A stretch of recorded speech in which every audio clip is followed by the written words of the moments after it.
Super. Kan alle høre mig? Ja, godt, for jeg kan nemlig ikke høre mig selv. Hej, jeg hedder Jonas. Jeg kommer fra Schulstad Bakery Solution. Jeg er her for at vise jer lidt om vores økologi, hvad vi har og vi kan tilbyde der.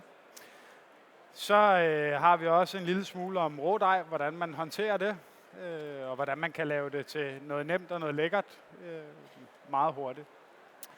Men lige for at snakke lidt om vores økologi, så har vi i de friskbagte produkter, der har vi en masse forskellige, vi har med. Og vi har lidt for levebrød og kornkammeret. Så har vi vores økologiske catering-varianter. Der har vi lige præsenteret en helt ny en med ølmalt. En rigtig, rigtig dejlig brød. Meget saftigt og en utrolig lækker krumme. Så har vi inden for bake-off-kategorien, der har vi lidt forskellige helbrød også. Vi har vores multigrain, og vi har vores solsikkerrobrød. Og så har vi også i bagepose. I sandwich, der har vi lige lanceret et nyt økologisk café-stykke. Så har vi vores focaccia med rosmarin og focaccia med multigrain. Og et økologisk landstykke. Det er en nyhed, som slet ikke er kommet endnu. Så har vi 3 forskellige slags morgenbrød med græskarkerner og med sesam og havregryn. Når vi så går over til vores rådej, der har vi så vores økologiske grovboller, som er en dejlig blød bolle, rigtig god til at bruge til mange ting. Det er også blandt andet den, vi skal lege lidt med her. Og så har vi vores økologiske rådejsråbrød.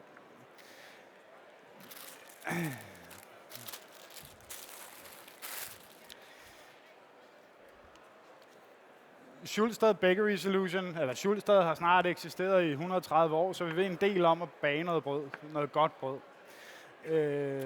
Vi har lavet rådej, for at det kan være nemt at tage et nemt produkt, altså et convenience-produkt, ind, og så lave det til os helt eget personlige produkt. Jeg vil starte lidt med at vise, hvor nemt det er at håndtere vores økologiske rå boller, eller grovboller.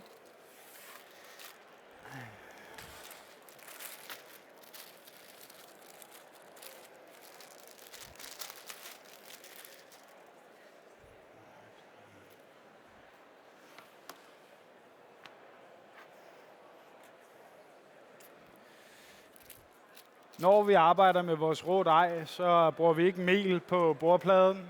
Vi bruger heller ikke æg til at pensle. Vi bruger lidt olie, hvor vi smører det på bordpladen, så er det nemmere at håndtere. Og vi bruger ganske almindelig vand til at pensle eller døbe i. Der var så et eller andet blåt for min kuglepen. Kan jeg lige hænge på et øjeblik?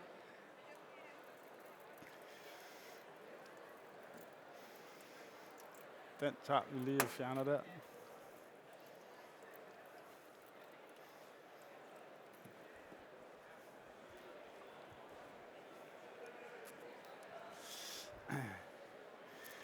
Lidt om, hvor nemt det er at gøre produktet til sit eget.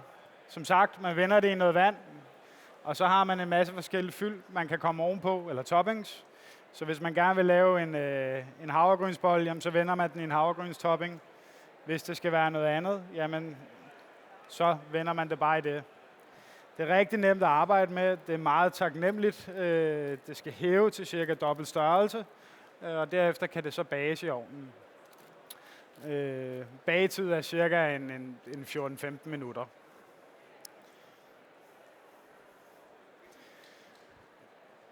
Det er også fordi, det simpelthen er æltet så godt, og vi har taget os rigtig godt af det, så er det meget nemt at arbejde med. Så hvis man nu for eksempel ønskede at lave et fladere brød, det kunne også være, at man ville lave et narrenlignende brød, som skulle være lidt groft i det, jamen så er det rigtig, rigtig nemt at gøre. Det eneste, man skal sørge for, det er, at dejen har den rigtige temperatur, når man arbejder med den. Hvis dejen er for kold, så vil den trække sig for meget sammen. Hvis dejen er kold, så den trækker sig sammen, så gå væk fra den i bare 5 minutter eller 10 minutter og gå tilbage, og så arbejde med dejen igen. Se her.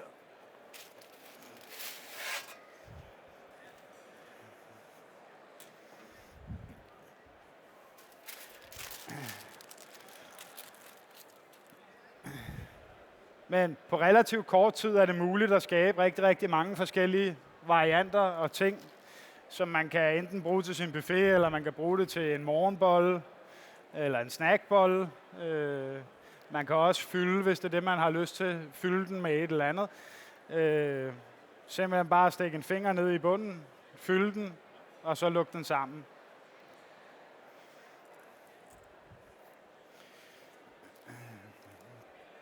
Nu laver jeg lige et par stykker, så vil min yndige assistent komme op og sætte dem i ovnen lige om lidt.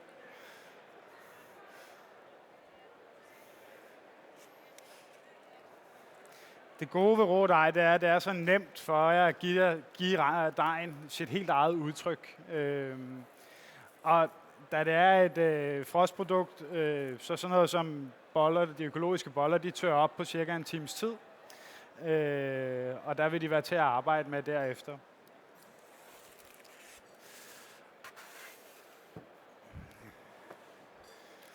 Vores økologiske rugbrødsdej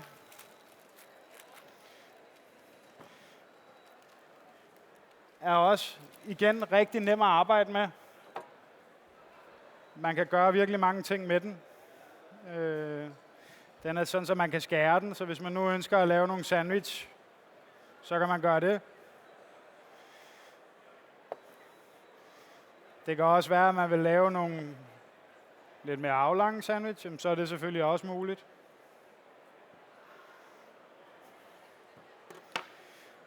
Men fordi den er skærefast, og fordi vi bruger olie, så er det meget nemt at skære igennem den.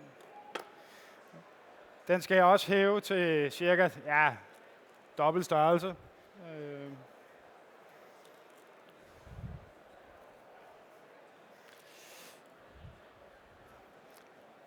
Kan du hente nogle plader til mig? Det mangler jeg lidt.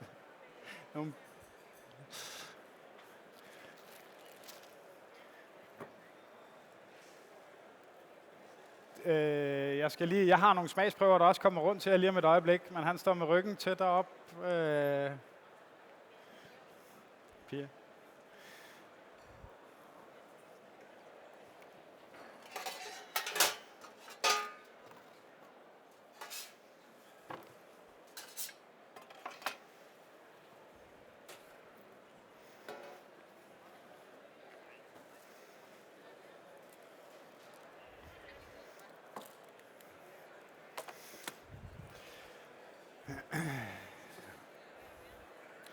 Det kunne også være, at I havde et ønske om at lave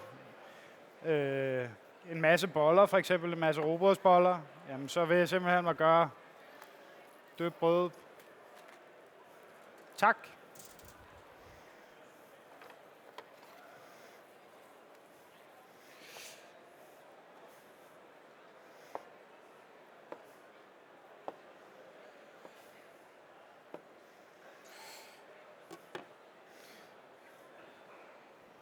Den der.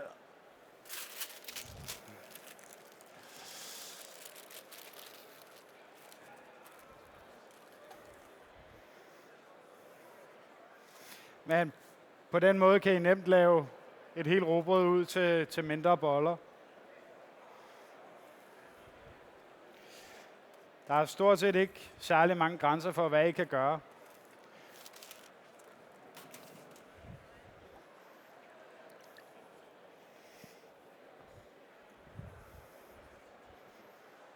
Der. Jeg ved ikke, om der er nogen af jer, der kender de her brud nede for bageren, hvor det er, at man har bagt det sammen med æg. Men det kunne også godt være en løsning, man kunne lave med dem her. På den måde så får man en lidt mere luftig rugbrødsbolle.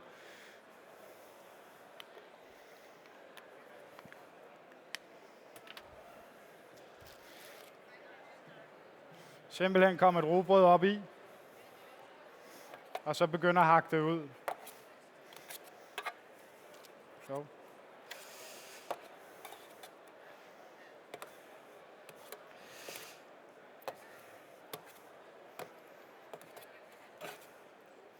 Når man så har hakket det ud, så kan man jo så tilsætte, hvis man ønsker, at der skal noget smag til. Det kunne for eksempel være noget parmesanost eller noget pesto. Det kunne også være, at man kom noget skinke og ost i. og så havde man simpelthen en rugbrødspizzabolle. Lige her nu, så kommer vi nogle rugkerner i. Det giver sådan en dejlig god smag af guldkorn, så det smager rigtig, rigtig godt. Der kommer lidt solsikkekerner i også.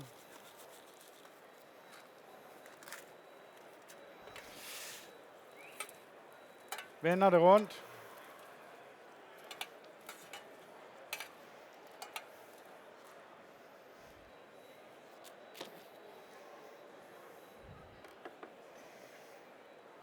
Kommer det op på pladen.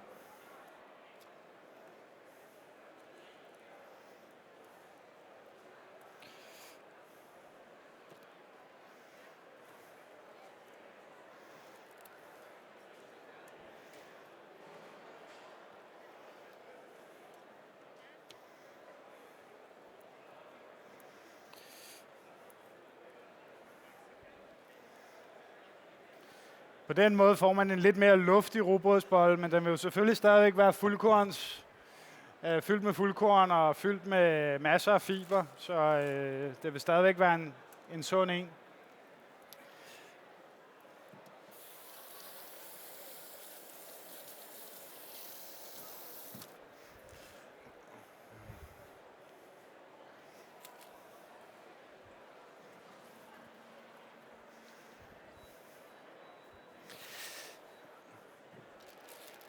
Igen, fordi den er så nem at arbejde med, rådejen, og specielt rugbrøden her, så er der rigtig, rigtig mange muligheder for at lave noget nemt og lækkert. Skal jeg lige se, hvad fanden gjorde jeg? Den var der.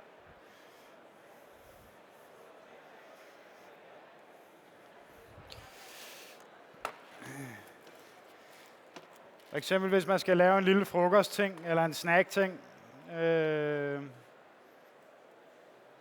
så kan man meget hurtigt lave sådan nogle små parmesanbrød. Smager super lækkert, rigtig nemt at lave. Simpelthen bare ved at hakke ned.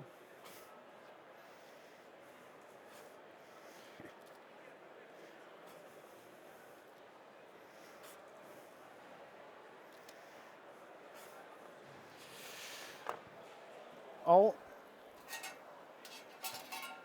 der skal selvfølgelig noget parmesan på.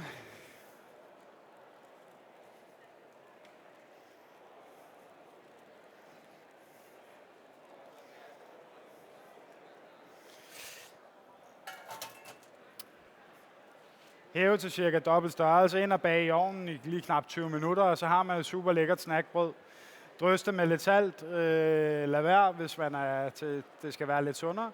Men det smager i hvert fald rigtig, rigtig dejligt og meget, meget nemt at have med at gøre.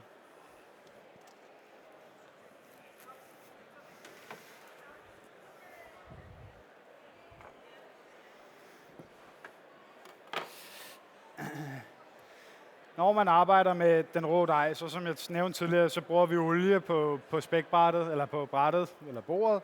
Det gør bare, at det er væsentligt nemmere at arbejde med. Det er også meget nemmere at gøre rent bagefter. Det er altså bare lige at tørre over med en varm klud. Vandet, som vi bruger, det skal bare være koldt vand. Dyt det i og vend det op i, hvad for en toppings det nu er, I gerne vil have. Og så er det altså rigtig, rigtig nemt, og det skal nok blive siddende, så man behøver altså ikke at pensle eller noget som helst. Så med et helt brød kan man selvfølgelig også lave det. Nu skal jeg lige finde, det var der.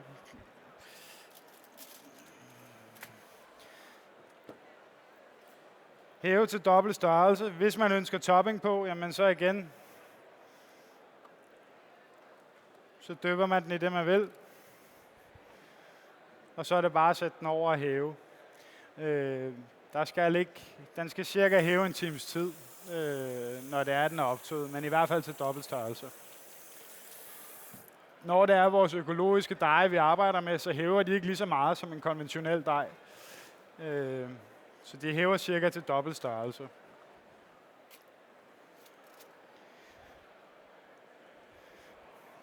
Jeg skal lige have nogen, der ved, hvad klokken er. 20 år, tak. Det var bare lige, hvad vi kunne nå.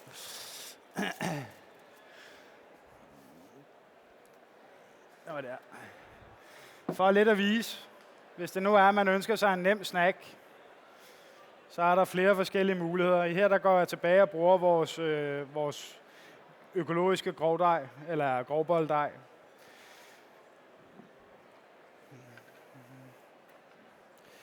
Man kunne fylde den. I det her tilfælde kommer jeg en lille smule bagefast fine marmelade ind i. Lukker.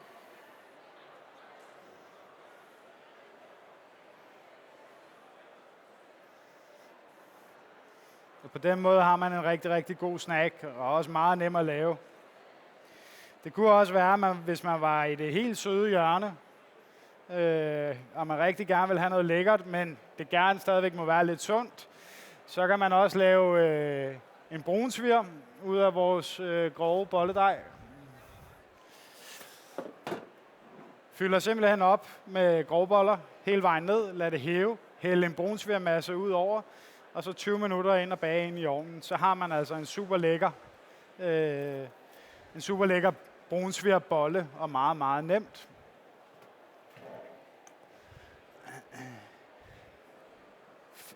Kom de rundt med smagsprøver lige før? Det så jeg ikke. Det var god nok. Undskyld.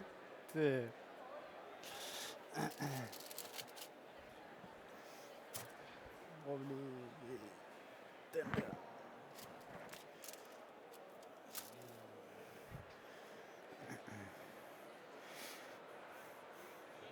Det kunne også være, at man vil lave små mini-pizzaer eller noget som helst, eller noget lignende det. Jamen, så er det her altså også rigtig nemt at bruge på den måde. Det kan også bruges til pizzabrød. Der fungerer det altså også rigtig godt med vores grovbolddej.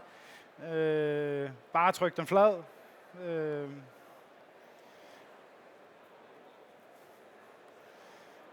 Eller brug en kagerulle. Lad det hæve til dobbelt størrelse ind og bage i ovnen cirka 8 minutter. Så er det et rigtig, rigtig lækkert pizzabrød og lidt dejligt groft. Hvis det er, at man... Nu skal jeg lige finde den der, den var der. Man kan også tage brød, altså når man har et helbrød ligesom det her, så vil man jo typisk bage det i en bageform ligesom den der. Man kan sagtens vælge at bare bage det helt, så det flyder ud. Det bliver et noget større brød, og det bliver lidt mere luftigt i det. Der kommer lidt flere kanter, men det bliver et super lækkert brød. Man kan også lave det som en focaccia.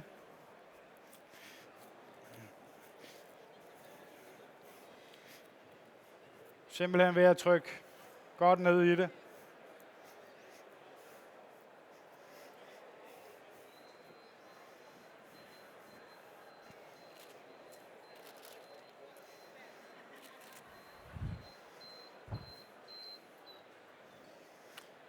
Og kom en lille smule olie ud over. Det er rigtig lækkert til en salatbuffet. Eller, ja, bare sådan helt generelt. Det man så kan gøre, for at gøre det lidt nemmere for dem, som skal tage det, det er, at man kan dele det på forhånd.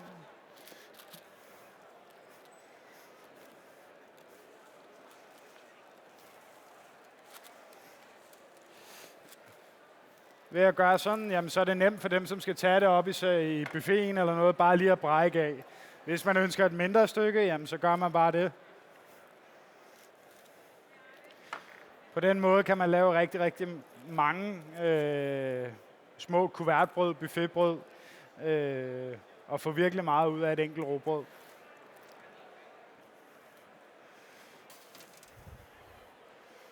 Så må vi lige den der.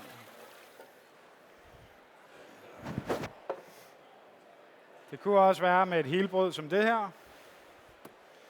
Op i formen. Og skære ned i formen.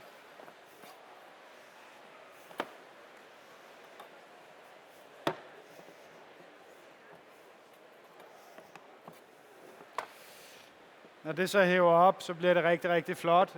Og igen, så er det også sådan, at det bliver lidt mere luftigt. Og det til, hvis man havde kommet en lille smule mere olie på den, man skar med, jamen så var det også lige til at brække for hinanden. Det hæver sammen til et helt brød. Og det ser super godt ud.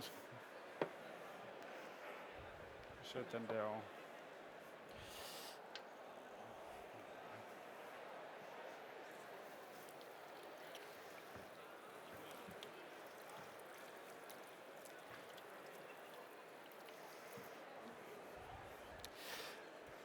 Den økologiske rådej, som vores rugbrødsdej, den er cirka 4 timer om at tøje op ved stuetemperatur. Hvis det er, at man lader den tøje op natten over, så tager det cirka et døgns tid på køl, og så er den sådan set klar til brug.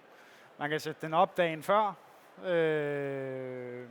Hvis man pakker den ud af kassen og sætter den op på bageplader, jamen så vil den være klar til brug næste morgen, hvis man har gjort det klokken 3. Hvis man lader den blive i kassen, jamen så tager det noget længere tid, fordi den kommer ikke af med kulden så nemt. Ja, jeg tror sådan set ikke, jeg har så meget mere nu. Ja.